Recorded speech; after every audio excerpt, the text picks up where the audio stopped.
మనం ప్రాణంగా ప్రేమించిన వ్యక్తి మనల్ని వదిలి దూరంగా వెళితే దేవుడు ఇంత అన్యాయం చేశాడేంటి అనిపిస్తుంది కదా. కానీ ప్రతి ప్రేమ వివాహం కోసం కాదు. కొన్ని బంధాలు కేవలం మీ కర్మబంధ విముక్తి కోసమే వస్తాయి.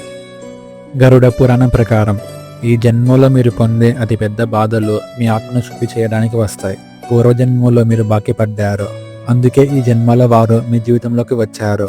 ఆ రుణం తీరగానే ప్రకృతి వారిని దూరం చేస్తుంది. కొన్ని బంధాలు కలిసి నడవడానికి కాదు, మీకు పాఠాలు నేర్పడానికి వస్తాయి. మీలోని అహంకారాన్ని అణచడానికి, మీ హద్దులేంటో మీకు చూపడానికి, మిమ్మల్ని మార్చడానికి వస్తాయి. వారు వెళ్ళిపోయారంటే మీ ఆ కఠినమైన పాఠాన్ని నేర్చుకున్నారని అర్థం. మరి మోసం చేసిన వాళ్ళ సంగతి ఏంటి?